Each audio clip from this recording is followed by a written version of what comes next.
The Square Ball Podcast. Hello there, welcome to the show. It's brought to you in association with Levi Solicitors, who will offer you a 10% discount on your legal fees at levisolicitors.co.uk/the Square Ball. Dan here, along with Michael and Moscow White, Daniel Chapman. Also, hello. Do the thing, Michael. I know we've had a week off and we've been walking and stuff, which we're back from. Thank you, by the way, if you donated to the Andy's Man Club charity walk in memory of Gary Speed. We'll do a special show about that. We'll reflect on that properly in due course. But before that, still donate anyway. Yeah. thesquareball.net/Gary Speed. Yeah, nearly 60 grand. But we would do the Will's probate conveyancing thing. I had to say it to several people on the walk. People were asking for it. It's now become like my little... It's your catchphrase, isn't it? Weird catchphrase. So yes, if you want to get Will's probate and conveyancing, by all means do so from Levi Solicitors. Before we get into this takeover special where we catch up on the latest news, do you want to explain why your voice is croaky? The White Horse in Halifax seems to have ruined it. It was a karaoke thing that on the walk it got out of hand, and I've not been able to speak since. I love the idea that karaoke can get out of hand. I think normally, because was it Friday night with that? I think normally there's about 6 people in it, and then like 40 Leeds fans turned up, and it went on a bit. So yeah, since then it's not really worked. This is the improved version as well. It was a lot worse before this. So sorry, everyone. Quite a lot's happened since we were last here. It feels like months since I've been in here because I did a couple remotely because of my bad back. But here I am. It's nice. It's nice to be back in. Levi Solicitors. Yeah, you did the catchphrase. You didn't do the discounts. Is it still Phil Hay Monday Club, or is that? It's for a limited time. For a limited time, yeah. 15% off your Will's probate conveyancing. Yeah. Got to teach you how to do it all again. Unbelievably hard. Levi's are going to be sending through some new stuff, by the way. So you possibly have some new stuff to talk about soon. It'll take all summer to learn that. I was going to say, by the time you've learned it, it'll change again because you're fucking useless. Shall we get into it then? They shouldn't be allowed to change their offer, their tagline. Yeah, it won't be the same. They're paying us to carry whatever message they tell us. Yeah, I think there'll be protests on the streets, won't there? Change it back. Change it back. Indeed. So news broke on Friday evening. Phil Hay with the scoop about the agreement between 49ers Enterprises and Aser Ventures, which was followed by a statement on the website shortly afterwards. Update, full stop. Leeds United can confirm an agreement has been reached between Aser Ventures and 49ers Enterprises for the purchase of the club. Both parties continue to work through the details, and further updates will be provided soon.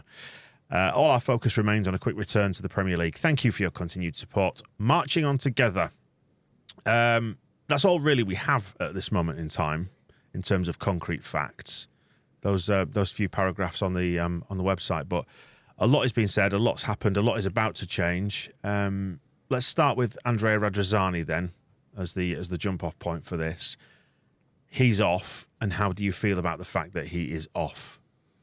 It's about time, isn't it? Probably. It's he's overstayed by a year or two, I would say. He had an opportunity to leave. Not as a hero, because as an owner, are you ever really? Unless you're bankrolling like billions of pounds into a team. But yeah, it was there for him to be our best chairman in a very long while. And as it is, by the end, it's kind of like everyone's sick of him, which is, I guess, is a shame for him to a degree, but also, fuck him, because he's a football club owner there to make money, and yeah, what can you do? Which he has done, just not as much as he thought he would, and not as much as he would have done if he'd got out earlier. And I think he seems to have lost his rag with it as well over the last year. I think my favourite part of the takeover announcement, and I put the 2 screenshots in the Daily Email on Monday night. When it was first announced, it was just the Leeds United logo and the 49ers logo, which you can still see in the tweet, but then and was the same when you went through to the website.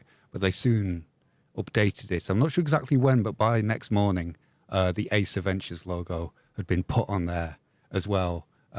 So it fills me with sadness, actually, that somebody was spending their Friday night going, you haven't put my logo on the announcement. Get my logo on. When you say somebody, have you got anybody in mind? Well, somebody whose logo was not on the announcement. And that kind of the stuff with the message to the Athletic about the trying to get a loan on Elland Road to buy Sampdoria, where it's like, this is none of your business, not turning up at the last game.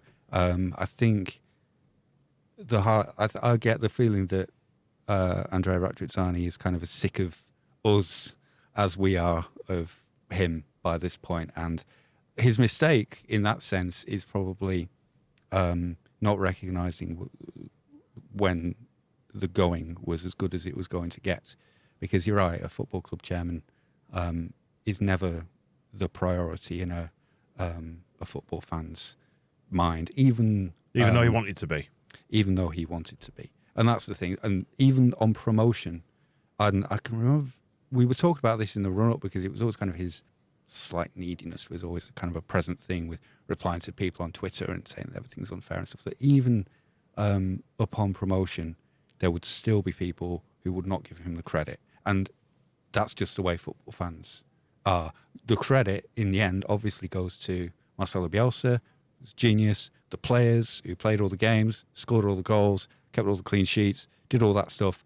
And if you're the chairman, if you're just the person writing the checks, hiring the people, you have to kind of develop this skin where the amount of praise you're ever going to get is always going to be limited by the fact that you're not the one kicking the ball in the net. And I think, but you are the one who, when the ball is not going into the net, everybody turns around and has a go at you. And that's just the way it is with football chairman. He seems to have found that increasingly difficult to cope with. It's actually, on that, you're right. This is one of the few industries where the shit doesn't always roll downhill.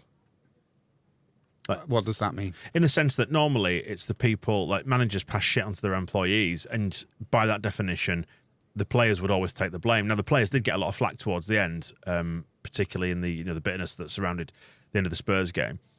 But really, it's all ended up at the boardroom, hasn't it? Well, it hasn't filtered down to necessarily it does in the the management. end. But if you go, we were talking about it through the season, and if you go through the season, it was Jesse Marsh and then Gracia and then Allardyce who have to do 2 press conferences a week before and after every game, and then the interviews, and then the players have to front up the players. You see Luke Ayling dragged out in front of the press to say, why did we lose today? And he's trying to come up with something, and then if he doesn't say the right things, everybody's having to go at him on Twitter. Pat Bamford's getting death threats, and people are talking about stabbing his dog. And meanwhile, Andrea Radrizzani just goes, well, unless I decide to speak to who I want to speak to at a certain time for a proper sit-down interview, which I can vet, I'll say nothing. And then when I sell, I know he sold it for much less than he was going to, but I'll still walk away with, what's he made, like 70 million quid on what he paid for in the first place. So, and I did that in my last match report, did the maths. I think the amount of money he hoped to make if we'd stayed up and he'd sold it for 500 million. Pat Bamford, who, if we assume he gets 100 grand a week, would have to play football for 80 years to make that much money.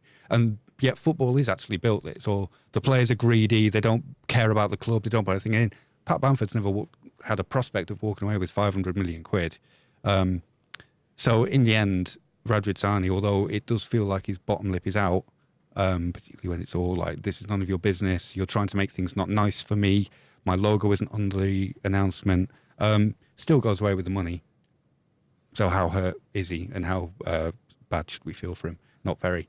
It's more his own recognition of what he gets from this is what he came in for, which is more money than he started with. And what he doesn't get from this is a load of people kissing his ass. Yeah, I mean, we'll get to do the money thing in a second, because the figures might not be quite as much as the headlines would suggest. But I wanted to ask, first of all, you're talking there about him not getting it. Is that where he fell short? The fact that he just didn't get it really and understand his position in the world. He wanted more recognition than he was able. And ultimately, was it just about his lack of clout that saw him fail at Leeds, if you want to say fail, or bring things to a conclusion? I mean, having spoken to Phil, he sort of indicates that he doesn't think Radrizzani is a massive football fan. Like, he says he's nominally a Juventus fan, isn't he? But Phil says, like, if you try to speak to him about Juventus, it's not like he's got loads of memories to fall back on, and you can't speak to him for hours about Roberto Baggio or Gianluca Vialli or whoever. But, so he's been in the corporate and hopping up with the champagne drinkers. So he is a football fan, but maybe not in the way that the people who were going to Elland Road when he took over were, in the people who have been there for 12 years, whatever it was at that point, grizzled championship bastards, to use a phrase you used. That's what we all were for a time, isn't it? And I think him to turn up and expect people to love him was always going to be a bit of a stretch at that point. But I mean, I don't know if history will judge him differently, because ultimately, if we can bounce back next year, it's just a blip, isn't it? They're going down, but plenty of teams in the Premier League have had it. Like Newcastle have had a couple of years down there. Look where they are now. West Ham have had a couple of years where they've bounced around. So there's the potential for it to all work out fine for him in the end. But the way he's left this year, with seeming to walk away from it and then try and get a bit of cash out at the end, it feels like he's veered towards Ken Bates at the very last minute, which was never, in fairness to him, that never felt like his model. His model was always that he was going to make money from this, but he was going to make money by making us better, whereas other owners, they were going to make money by just taking what was there. Yeah, which we should say is the whole 49ers Enterprises model. The idea is that they will come in at this price and they will eventually sell at that price, and it'll be, if things work out, their interests will align with ours, because we'll be a much better football club. But the money side of it is interesting in that, so the numbers quoted, don't forget he's getting 56% of that, and it's been reported, I think Phil's saying, like it's 90 to 100 million pounds that is the cash value of the shares. But there's going to be losses and debts that get removed from that as well. So the money that he actually gets is not going to be just the value of the shares. Stuff still has to come off. So if he paid 45 million, he's only probably going to get tens of, I know this sounds sort of glib saying it, but tens of millions on top, which is a long way from the numbers that have, the numbers that have been quoted here. But I mean, ultimately he's a businessman and he wanted his money out of it, didn't he? That was the thing. He wanted his money out of it, and possibly explains why it's been so difficult and why it's dragged so long to get it over the line. And in the end, it's what he was aiming for, was the kind of the comparison with a Bamford or their ilk. It should have been 500 million or 450 million if he'd sold at the right time. And it's funny because then that idea of coming in, building the club, leaving it better than you found it, making a profit, which is what 49ers Enterprises said they're going to do. He was very sensible about that for a long time. Like in the Championship, I always thought, because he said he had a 5-year limit. He'd basically have 5 goals at getting promoted. And after that, he'd just admit he couldn't do it and sell. And he would take that loss. It felt like he'd put an amount of money in mind that he was prepared to lose because he can't make profit in the Championship. So he's like, I've got 5 years, I've got this much money, let's see if that will get us promoted. And if we do, fantastic. And I always kind of, that, because it was the first semblance of a plan that anybody who owned Leeds had since probably the turn of the century, or at least a plan that would help us, because after Ridsdale, it was all kind of firefighting, trying to keep the club afloat, and then Bates had his own ideas that weren't necessarily aligned with ours. GFH, likewise. Cellino, I wonder if sometimes you have to remind him that he owned Leeds United. And then Radrizzani was the first person to come in and go like, right, no, 5 years, this amount of money, and then that's going to be my attempt. And then it all kind of got, after promotion, I think it all got quite vague, and I don't think they really knew what the next target was. There wasn't then another clear plan, apart from the fact that we were already talking to Jesse Marsh, so they obviously thought he was going to be the person to take over from Bielsa and go forward. But it was always kind of, it was very much at odds, and it was at odds from the moment that 49ers Enterprises kind of bought half or up to half.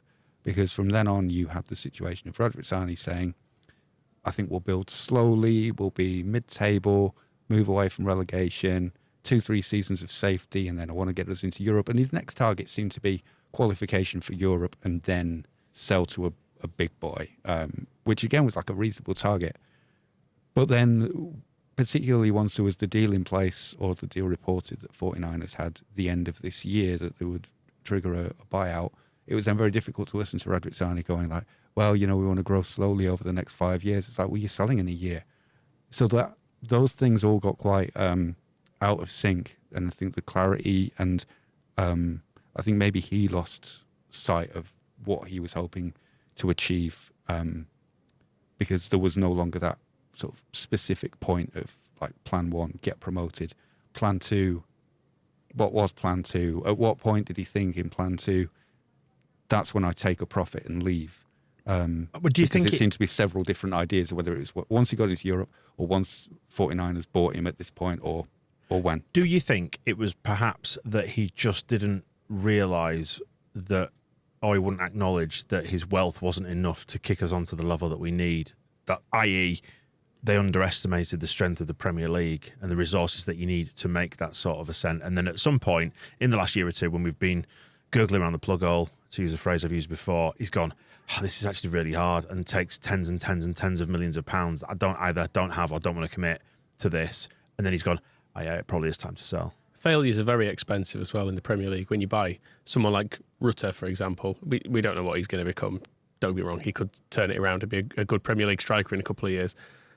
But the amount you have to spend to hopefully get a good player and then a saleable player at the end of it is a hell of a lot. It's not like in the Championship where you're picking up Matt Klicks and Alioskis and people like that for a relatively low amount of money and they might push you on to the next level. It's really expensive. And I think the cumulative bill for all these players we've bought now, there's money due every year on them. And probably he's looking at that and thinking, can't necessarily afford this. Could be the thing that's tipped the balance. I was going to say, if there's not the money there, particularly now we've gone down, if there's not the guaranteed money there from TV, all of a sudden committing £1 million a month looks pretty small. If you 50 million in transfers this summer, don't we? Exactly. So there's all, and then the same again next summer. A lot of money to go there, and I think maybe the year. Well, I don't think there's maybe about it. I think the first year under Bielsa made them think this is easy. They were like, this is fine. We just give him these players. He improves them. We finish mid-table. It's great. We'll sell Rafinha next year. That'll be 60 million quid or whatever. The model continues. We can keep ticking these players over. Then when it started going wrong, all of a sudden the whole model falls apart, doesn't it? And the Leicester model becomes Leicester of this year, not Leicester of 3 years ago. I think it's more that he did realise, and that's why the 49ers were there at all, because he realised he couldn't afford a Premier League club on his own, so he brings in wealthy investors to put in money alongside him, and with them there, essentially everything he put in is at least doubled. He's got people he can rely on to put money in while he doesn't. But the problem from that point is it then he no longer owns the whole thing. He's got other people who are having a say, and I think and want a say. Maybe if he doesn't want them to have as much of a say as they demand, it's difficult, isn't it? Yeah, and he's always kind of worked this way through his sort of media broadcasting rights career. There were times when I think before he set up MP and Silver, where he was selling his business to somebody. He said, instead of giving me cash, bankroll me an office in the Far East and go into business with me, and together we will make more money.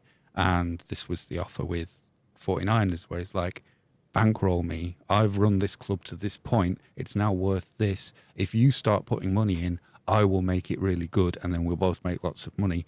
And he was talking about that when he was talking about moving on to other projects and expanding his empire of his network of clubs. So I'm talking to the 49ers about replicating this model in other places, and it sounds like there's an element of that in Sampdoria, where he says to QSI or wherever, it's like, look, I'll go in there, I'll buy it because it's cheap, and then you give me loads of money and I'll run it and I'll make it really good, and then we both profit. I think at Leeds, the running of things, and maybe the biggest factor in all of this, rather than personality, is just not being able to put a winning team on the pitch and having these investors on your shoulder going, why are we getting relegated? Which then goes back to the boardroom, doesn't it, and putting the relevant people in place. Because I was going to say, the interesting test of what Radrizzani perhaps failed to do will be shown by what the 49ers do now. So if they put in a far more robust, like, senior management structure, back office team, whatever you want to call it, kind of the the football department grows and has more people in it, rather than just doing exactly the same thing again, it would perhaps show where Radrizzani came up short by keeping, because what I'm saying is he basically concentrated a lot of power into the hands of Victor Orta, because he didn't know that much about football himself. So Orta's got the whole carte blanche approach to doing the football. So if it fails, it's a single point of failure, isn't it? Which is ultimately what happened this last season. And it's felt like that at other levels as well. It feels like the media team's not very big and the commercial team's not very big. And pretty much everything seems to fall for like Angus Kinnear and James Mooney. Like they seem to be the kind of only known people, so everything just gets pushed towards them. And whether or not that's a workable structure at a Premier League team seems unlikely. I mean, I've anecdotal stuff, but like the media department say at another club might be like 12 people, and they've got 2 or 3 of them dedicated to social media, and it's a huge. The whole thing's a huge operation, isn't it? And you do wonder how thinly it's been stretched over the course of the last 3 years, because they've made a concerted effort, I think, to invest on the pitch, which obviously hasn't really worked and has resulted in us going down, perhaps at the expense of some of the off-the-field stuff, which has remained championshipy in its scale, which is quite ironic given that we've obviously now gone down. And that will be, yes, the new people with new money and possibly new ideas and new intentions, and whether there were things that they wanted to do, but when you're 46% owners, I mean, this is something the 49ers kind of have to quickly deal with, is that they've been almost half owners of everything that's happened. But do you think that's their first challenge, Moscow?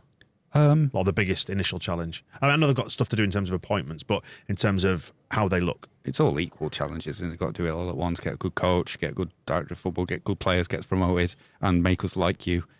Is all kind of you got to do all that at once. There's no patience. Nobody's going to go like, oh, you've done a bit of it. But I don't think it helps them that they're arriving having essentially kind of just sat back and let whatever happens happen. There'll be lots of reasons for that. Maybe they've been they're supposed to have weekly meetings, aren't they, with Parag and Angus and Andrea and co. Maybe he's been the one screaming at them, going like, get rid of Jesse Marsh and put,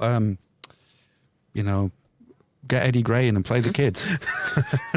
He might have been banging that drum in the background, but not been able to get anything changed on the ground. And, there's been, it was interesting when, I think, certainly when Bielsa was sacked, and I think around the time Jesse Marsh was sacked, Pete Lowy, who is part of the 49ers Enterprises investment group, has a habit of kind of flying in, sitting in the director's box, and then flying out again, and just being around.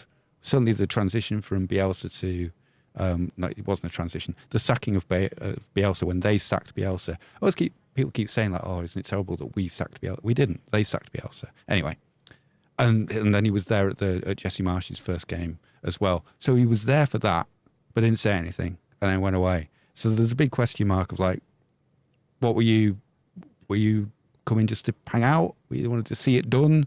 Were you there saying, yes, you should do this, or no, you should not do that? Do you have to countersign something? So their involvement over the last however many years since they first invested is interesting. There's definitely a contrast with Pete Lowy in particular, who was on the.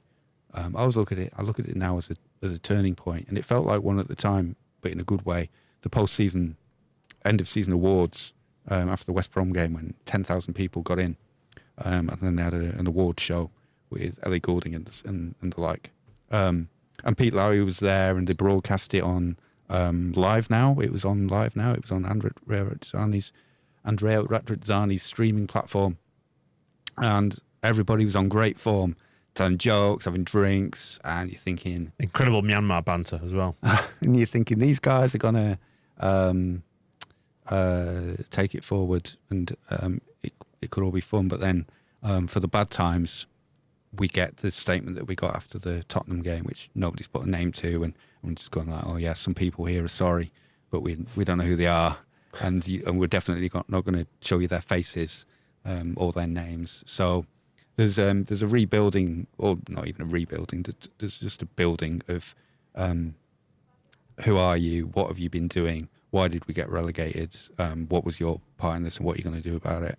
We do know that Pete Lowy is going to be one of the more familiar faces in the 49ers Enterprises cabal. There's some venture capital money in there as well. We're seeing some high-profile sports stars. We know perhaps that LL Cool J has been lurking around in the previous bunch of share buyouts. We saw Larry Nance Jr.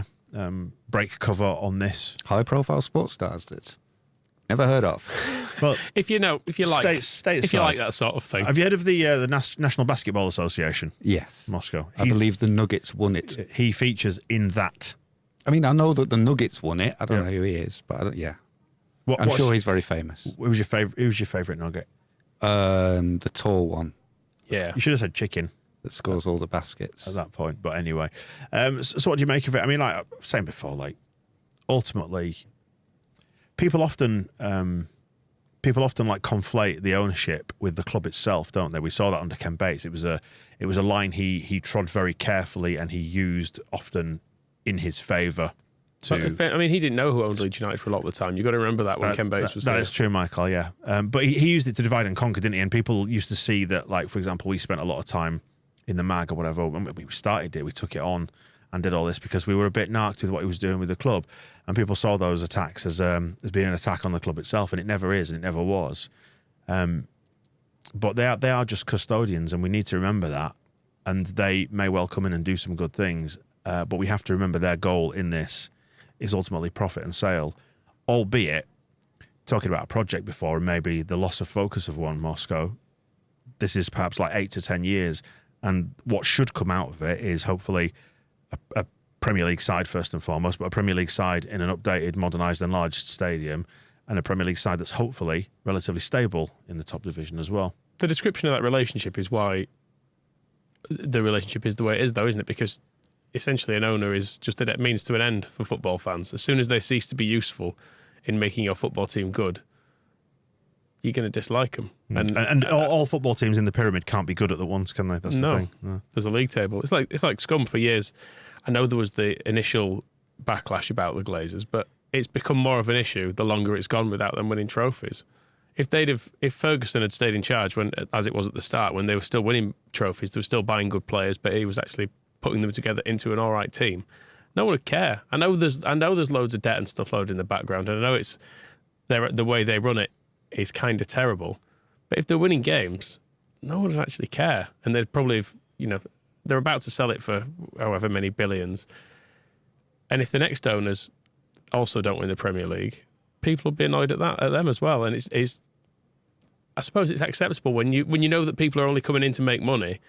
I don't feel bad about calling them dickheads quite quickly because that's their aim. So you're not here because you love us. You're here because you think there's an opportunity to resell us, and hopefully they will at some point because they do so with us as a better team. But that's the balance that any ownership has to find in it.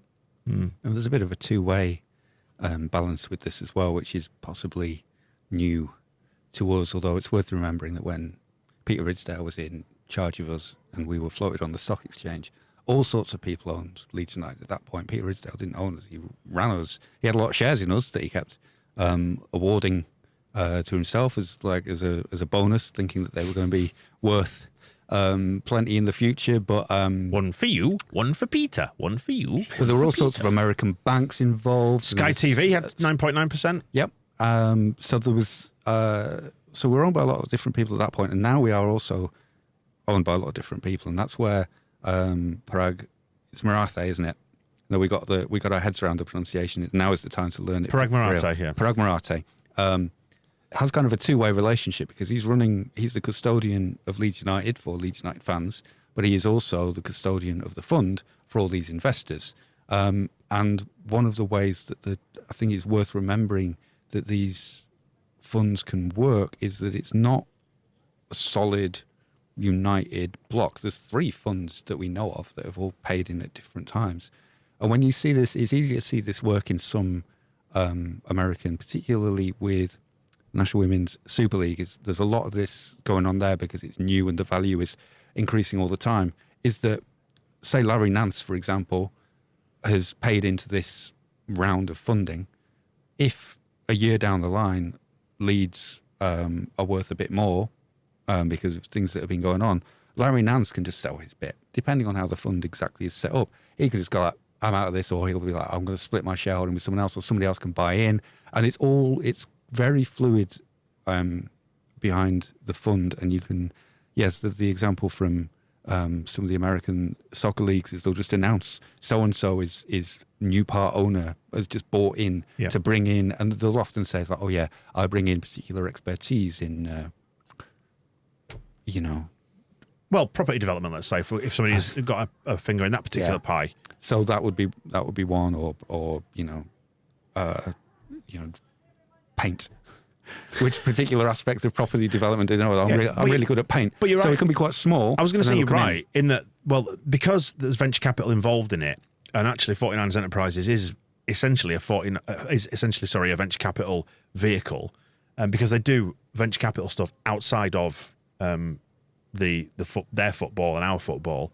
They've invested in tech and all sorts of different things. Like, for example, I think is it the app that runs their stadium was developed or funded or something along those lines by them, and they sort of sold it externally then, or bought it, whichever way it might be. It doesn't really matter.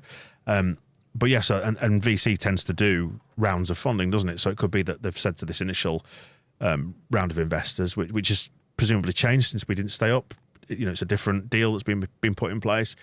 You come in at this level, and then when we get back up, maybe we do another round of funding to try and push on in the Premier League. And there's opportunities then to sell and say, I'll take my profit now and I'm going to nip out.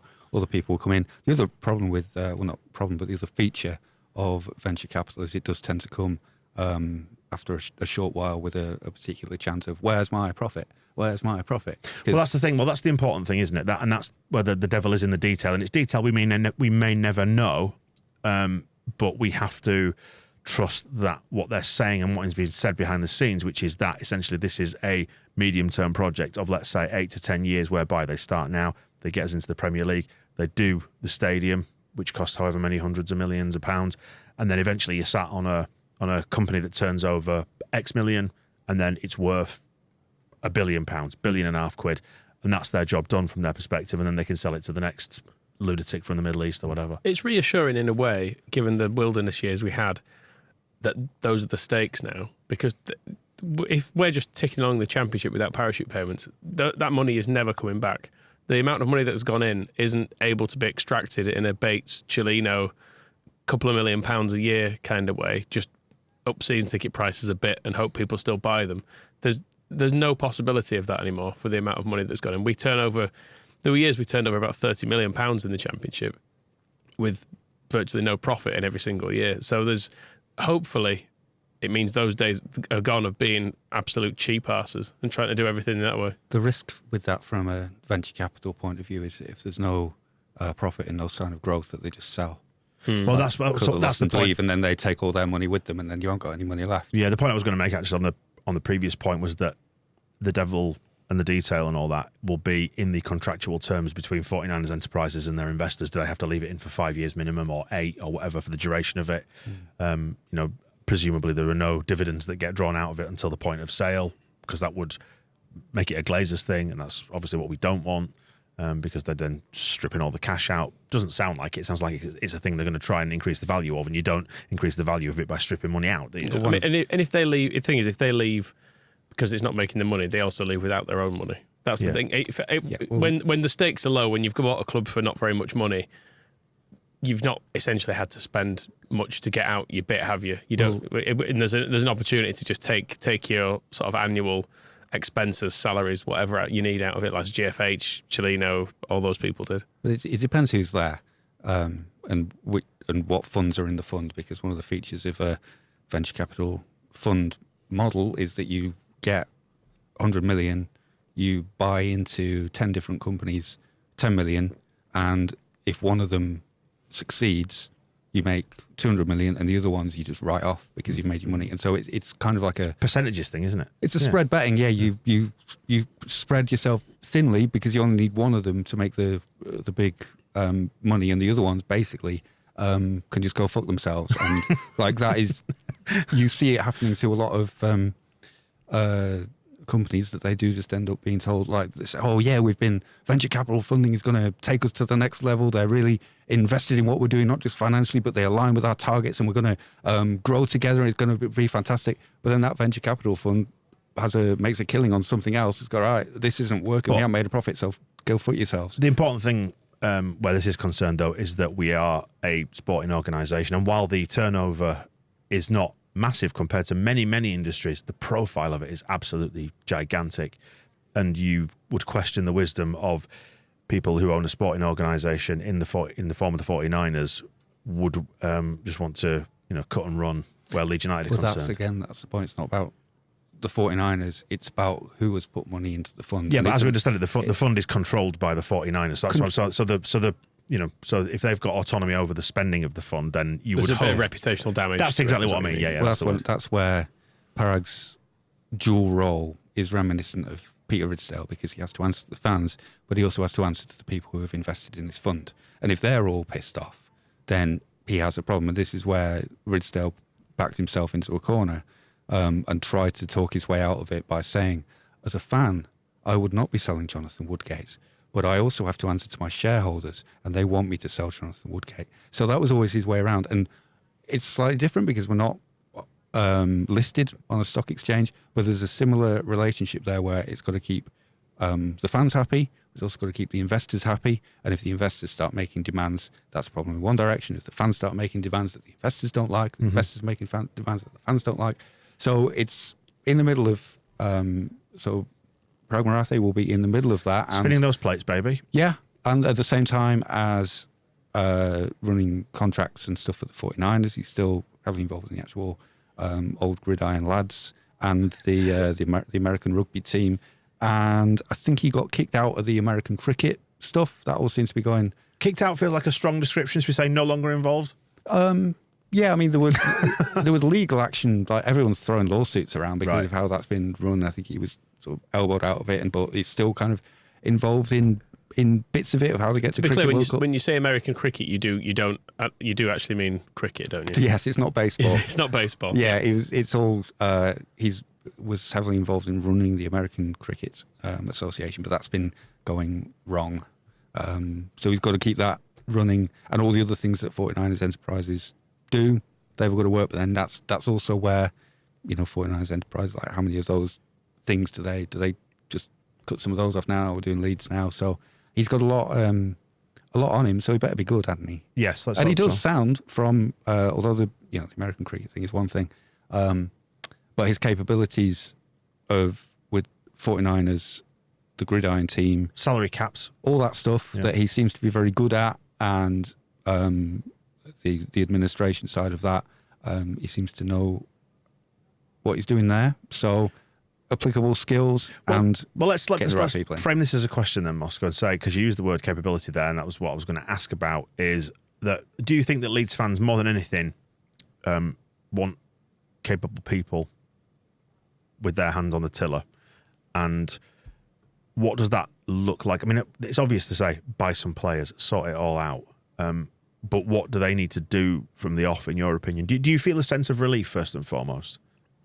Yeah, just because it was not helping anyone that this was ticking along the whole time. It felt like there was no one, particularly in the final months of the season, when Radrizzani's off trying to buy another club and not tweeting about Adam Forshaw. It feels like, I know, it felt like his mind was very much elsewhere, and he was still the man running it, and the man running the football side had left as well. So I just had an image of essentially Angus Kinnear rattling around Elland Road trying to do everything by himself, because he was like, well, no one's picking up.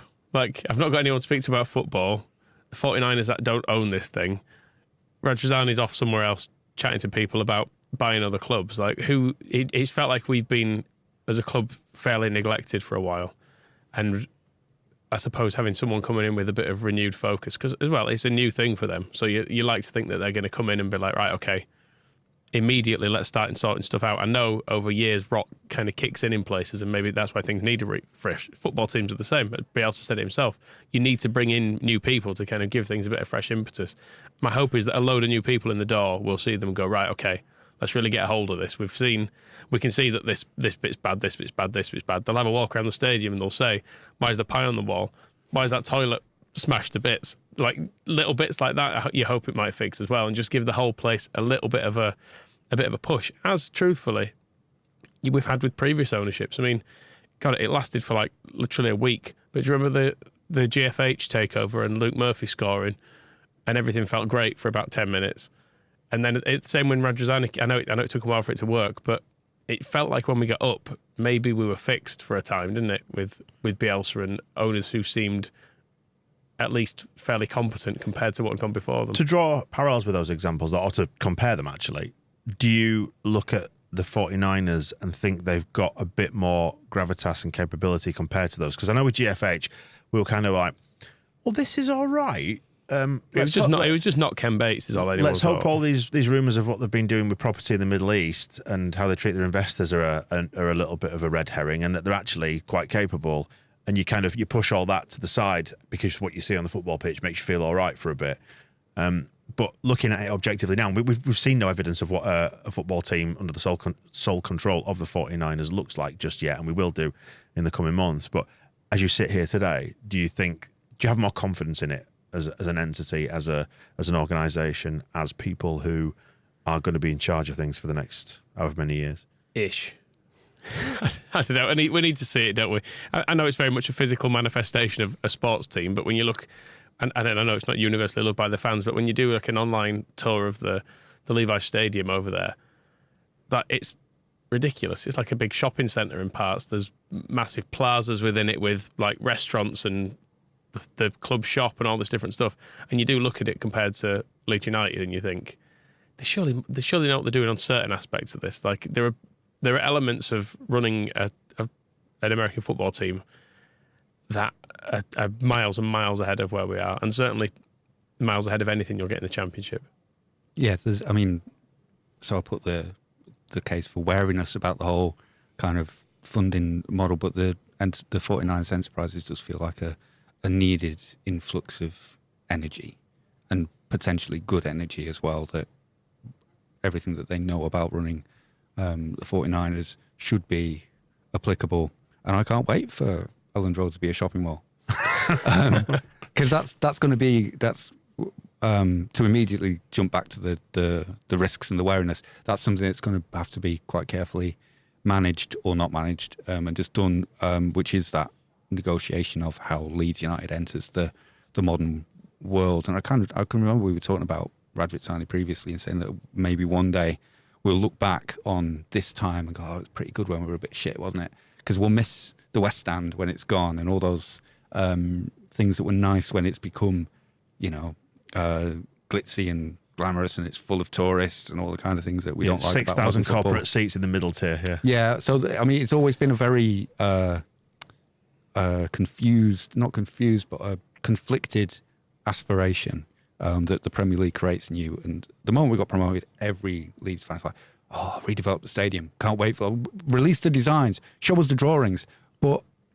And you get excited about how Elland Road could be redeveloped. But then you remember it is going to be 6,000 corporate seats, and you won't be able to afford to sit in any of them. And you probably won't ever go in that place, and it will change the atmosphere. We've become like everyone else. Exactly, and it will ruin it. But it's exactly what you want. And it's the same. It's funny talking about that conflict. First of all, I need to say there was a friend of mine who, when we were out on the charity walk, sent through a WhatsApp.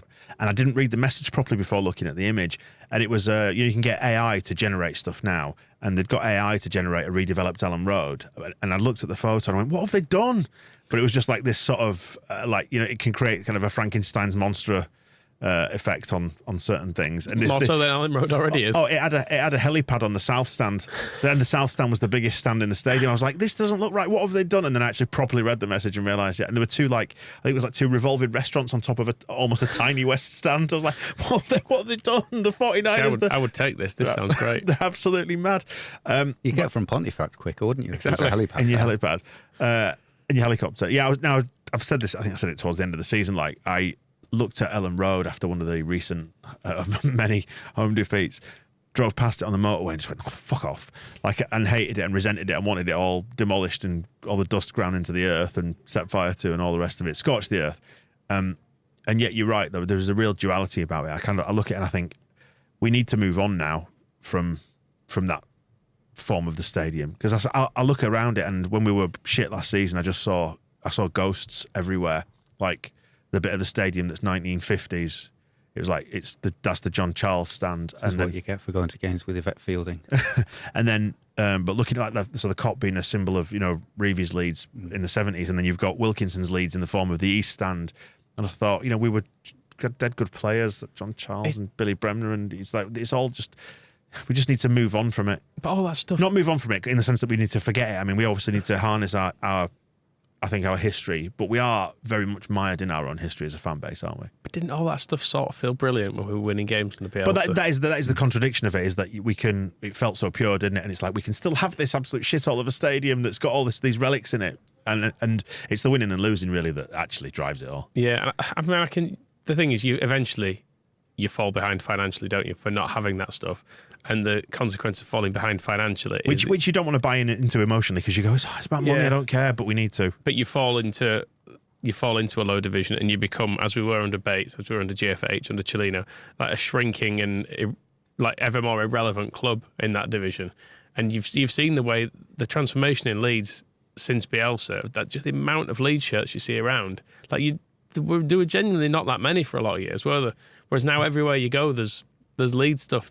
And people bitch and moan about what Adidas have designed, and you wonder how much that's been influenced by whoever at the club. But you've seen a noticeable explosion of it. You notice them a lot more, don't you? Now, and maybe if we can, by going down, shift the front of shirt sponsor, then all's the better. But so you're right. It is far more visible. You're right. It's all quite mixed up in lots of ways, because that's hints at the bit of the lost opportunity that we had, kind of that incredible mix of who we were with Bielsa felt right. And so, lightning in a bottle moment that it was all working. But now, essentially, if we do come straight back up, then we look at Radrizzani and say, what's his legacy? Well, he's turned us into Norwich. Like, cheers, mate. It's just what we always want, is to go up and down. Because we had that moment where Leeds historically, we yo-yo pre-Reevy, but then Reevy took us up and we went stormed to the top of the first division and stayed there for a decade. Wilkinson took us back up and we stormed to the top of the first division. Didn't quite stay there the full decade, but we were there for 10 years. Closer to the top than we were to the bottom for most of that time. Got into Europe and all those kind of things. And then we came up with Bielsa and we stormed to 9th. But that's about as far as you can go in the Premier League at the moment. Thinking, we're going to do what Brentford did, move forward. We'll fast track a Brighton and we'll get straight into Europe and it's going to be fantastic. But instead, that moment was lost. And so we feel a little bit more like we've got that, either West Brom or Norwich or one of the other teams that's going up and down all the time. But the other aspects about the stadium and the kind of the history and the crapness of it all that we love is to remember that if Don Revie had his way, West Ham... Johnny would be knighted. Johnny would be knighted, and West End and Lowfields, as was, both would have gone during his tenure, and they would have been replaced. He had planned out an Old Trafford-style bowl where all the stands at the same level, and it goes round, and it's a 60,000 capacity and as modern as it could be in the 1970s. And we got as far as that. We moved the cop back. We moved it north to make room for a bigger south stand, and you can see the... If you imagine those two stands carrying around the whole stadium, that's what Don Revie was aiming for. So it shouldn't even be how it is now if we'd done it properly in the 1970s. So there's a big missed opportunity there to not be in the state that it is in now. So when it comes to what it feels like, do you want a stadium that feels like something that our greatest manager didn't want and was trying to get rid of at the time? Or do you want to kind of bottle it and keep it the way it was when Don Revie used to look around and go, this is a bit shit, this, I'm going to knock it all down and build something better.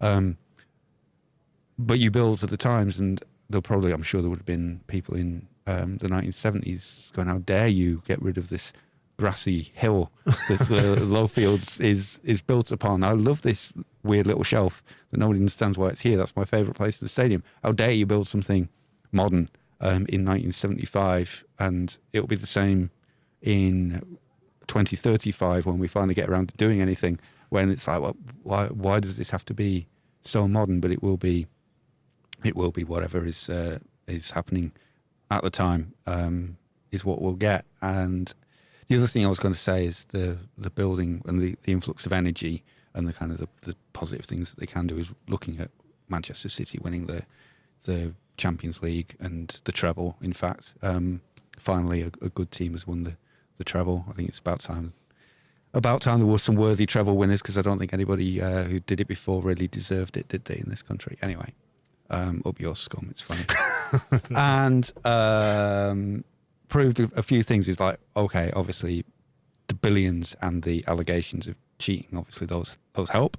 Having a lot of players from Yorkshire, that is also a crucial factor, it seems, in success.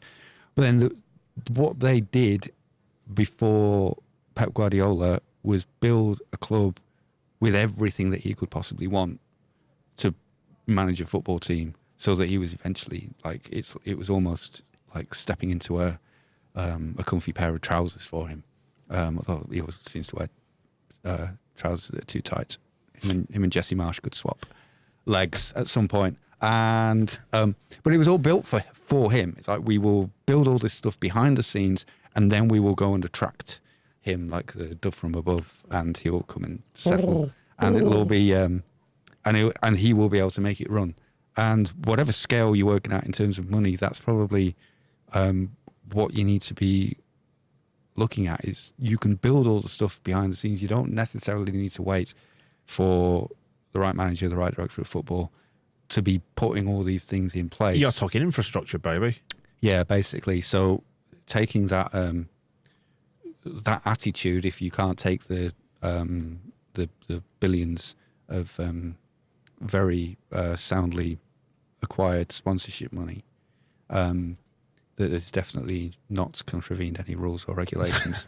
But just at whatever scale you can do it, build something that works so that it doesn't rely on a Victor Orta or a Jesse Marsh, or you've got more of a chance of victory or of succeeding to some point if it's built around you, and that's what they can do, and that's what kind of the expertise that I would hope from the old ironing grids gives these guys. It's like, well, it's just build the whole thing, isn't it? It's build the whole organisation, and that's probably what we're lacking. It goes back to what I was saying before about maybe prioritising team building, but it was all concentrated through the prism of Victor Orta, wasn't it? So we'll wrap it up in a few minutes, but we are seeing the first rumbling of stuff happening, which is they seem to be on with the process of getting a new manager.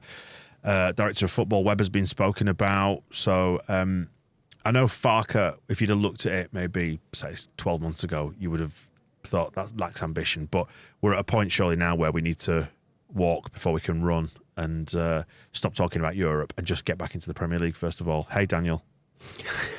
The amount of tweets I've received in the last kind of week of people going, I really, really hope Farker gets it, just for you, just to force Michael to do the voice every single week. You're a bit croaky. I'm really croaky. So Daniel Farker to Leeds, how do you think he feels about that potentially?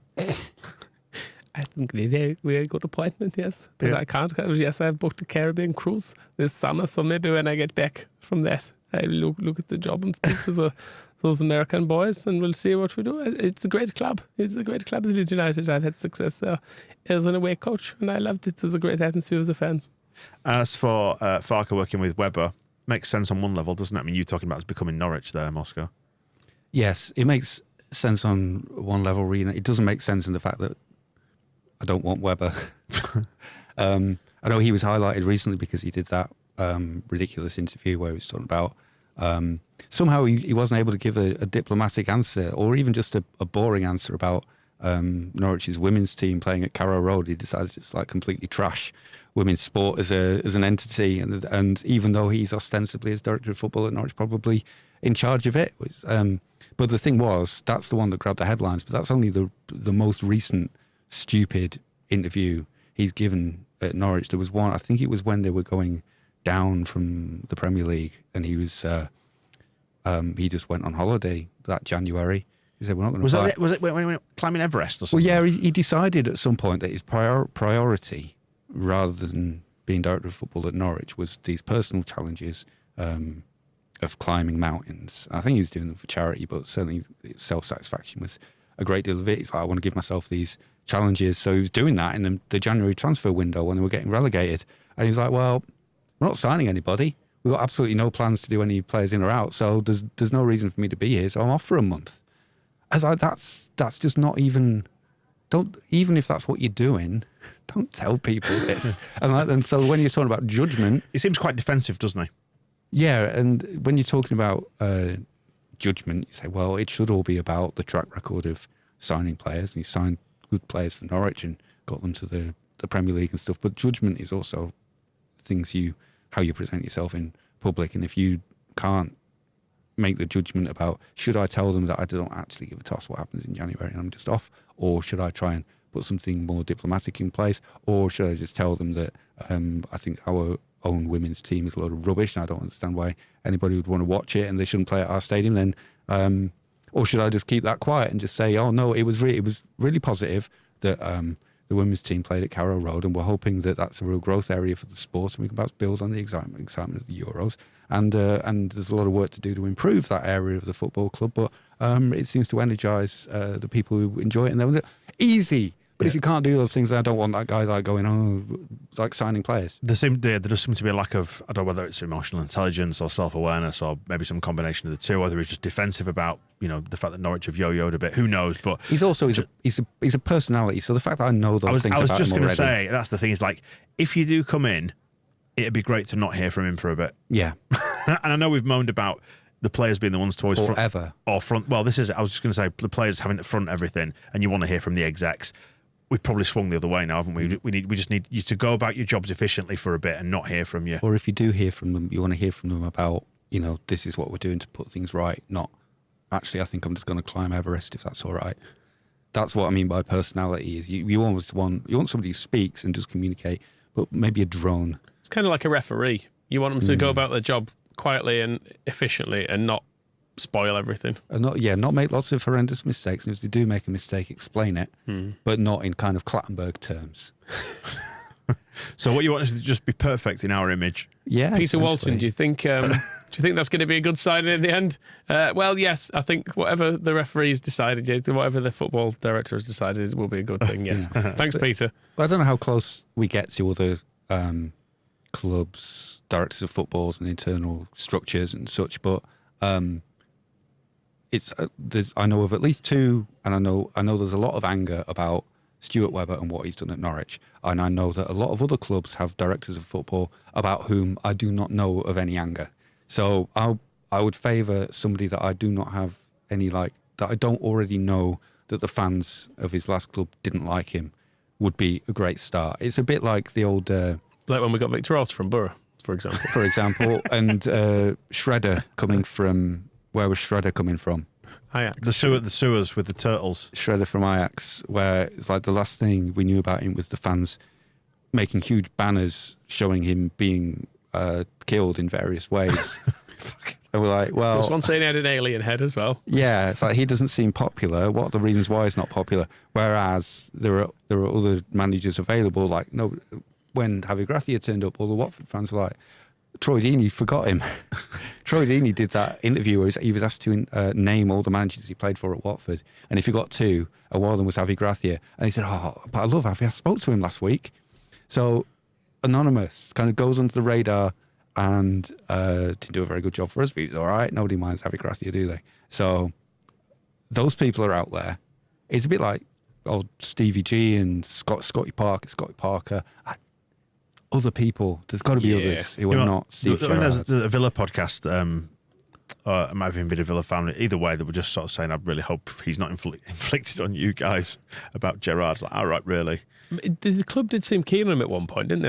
I'm sure in the Bielsa years. Yeah, he was mooted, he was like a potential successor for Bielsa because we obviously knew that was end at some stage, but surely the Villa bit damages it considerably. As well was always spoken about, and then he put himself. He had a great plan. He was saying everything last week. It's on TalkSport, basically saying everything he would do. I'd sign these players. I'd play two up front. I'd be attacking like Bielsa, but a bit more structured. Question for you then, as we close this out. Final point: would you prefer, if it is to be Rodgers or Farke, if they can persuade Rodgers, would you prefer him over Farke? Which one do you think? I mean, Rodgers has got a bit more pedigree, hasn't he? And I think Rodgers has done it at clubs where there's a lot more pressure on him because Norwich are a lovely bunch, aren't they? But it seems quite... That's the main thing people say about Norwich. It's a lovely family club. Really nice people there. Just like Leeds. Whereas like Liverpool and Celtic have got a good old share of bastards there, which I think is probably a far better comparison for Leeds. So I'd rather him. But Farke equally, I don't think Farke would be a terrible appointment. He really pissed this league twice with Norwich. And I know he then wasn't successful in the Premier League, but equally... they never really spent a lot, did they? It never felt like they came up and had a proper go at it. They never like came up and chucked 100 million. Because the director of football's up a mountain. Very true. Where he will be again. But I think Farke wouldn't be the worst. And certainly when you look down the list and you see Gerrard, Scotty Parker, I think Give him his full name. Scotty Parker. Scott. Yeah. I mean, the blood can he be eaten alive at Elland Road, wouldn't he? The first goal goes in. What the fucking hell is that? What? Has Benitez got a job yet? I'm not sure if he has.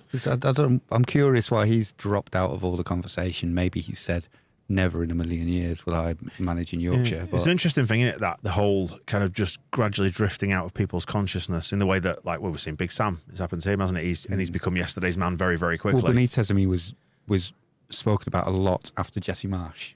There's a lot of kind of get Benitez in and seemed like almost a viable option, but Nout this time around. I've just opened the betting. Farke, current favourite, but then Corberan, Rodgers, Vieira, Potter, Gerrard are the other top names on there. What happened to I thought Gerrard had taken a job. He hasn't signed it yet. Oh, Otherwise in he's Saudi been Arabia or seen whatever. in Saudi. What's happened to Reggie Lebris as well? He's on this list. I enjoyed his name. I think they were also linked with taking a job as well. And who is it? Areola is supposed to be taking a job as well. I think Almeria was the latest rumour. Almeria? Yes, that's what I said. Identical. I came up against, because Pablo Hernandez's next opponents in the playoffs to get back to the second division in Spain is my old friends Alcaron. Right. I typed it wrong several times before. I'm sure I get this wrong sometimes. Is it Alcorcon? Alcorcon? There's another C in there anyway. Alcorcon. Yeah, Neil Warnock, 100-1. He's agreed to stay on at Huddersfield. 100-1 for Leeds. So he is going to be back at Elland Road next season as long as it's a... Is he staying on at Huddersfield? Yeah, he says he's going to stick. Bloody hell. But there's Takeover going to take over as well, so I don't know if somebody's going to come in and go like, lads, honestly... Nathan Jones and Frank Lampard, both 66-1. Is Lee Bromby still director of football at Huddersfield? He knows the club, doesn't he? We could have the Bromby and Warnock dream team, bring them over as a combo. Yeah, Benitez is on the list, but 40-1, so seems unlikely. Yeah, there's a few others on there. Like, can they persuade Potter to drop down? Would Vieira would annoy Jesse Marsh because they were rivals in New York? Who was the other one? Corberan knows the club, doesn't he? He knows the club. We will wrap it up there. We will pick up this conversation and get into a bit more detail later on in the week when we speak to Phil, who is now, he's one of us now. We've taken him. I don't know what makes you think he'll have any more detail than we've just done in the last hour. Well, we need to speak about the players as well. So we'll get to the players, who's staying, who's going, who's been making noise about going, and who's been making noise about staying, and somewhere in between. All that to discuss later in the week with Phil, and we will see you soon. The Square Ball Podcast.